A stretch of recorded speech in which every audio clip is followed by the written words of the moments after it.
Hi all, Ian here for Cambracolian Rail Lines. Just another quick update for you. As you can see, we've got the top on the benchwork.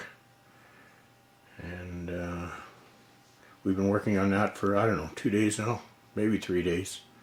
But we'll wander down and have a look-see what we got. I'm going to bypass this and come back to that and kind of explain it to you. But as you can see that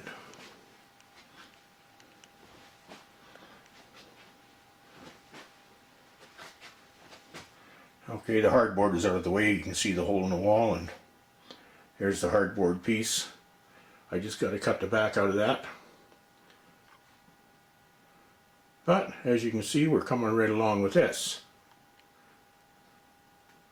So now, what I want to show you is, you remember the tracks underneath. Okay, so the tracks underneath, they come up, and what we had to do, because they're rising to the surface in this point, we had to allow for that.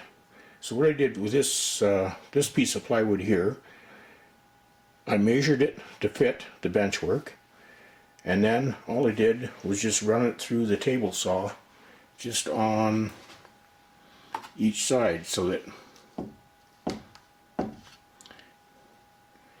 so I cut down one side, cut down the other side, but didn't cut all the way to the end of the plywood. Left a couple of inches there, and this way you got a nice transition, and it just kind of slowly lifts upward here or goes flat here. And the way I did that was, after I'd cut down to there, sorry about that big bang, after I cut down to there, on the back of the piece of plywood, I cut a couple of curves right there, just the first couple. And what that allowed me to do was bend it. Now I got to switch hands with the camera here, so you can see. I don't know if you can see or not there. Makes it nice and flexible. And then, coming from there to this piece of benchwork, I had to transition from coming up to a level point here. And the way I did that was exactly the same way. I took the plywood, I flipped it over, I cut the 2 foot up on both sides, and then once again I cut a curve in this side right here, probably about 3/16 of an inch wide, and that allowed me to bend this piece down. And once again, it's the same thing. The curve's gonna allow you to bend it up, bend it down. Maybe I'll get Jenny in here and she can hold the camera. And what I'll do is show you how flexible this is once you got some curves. You don't cut it all the way through, you cut it. In this case, that's 3/4 inch plywood. So you can see we left 2 plies uncut, and we cut away at 4 plies. So just with that, just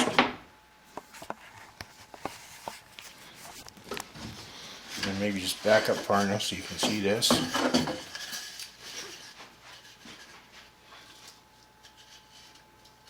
And you can see how it bends. And if you really want it to bend, all you do is wet it down. And when you wet it down, it'll you just bend it in any shape you want.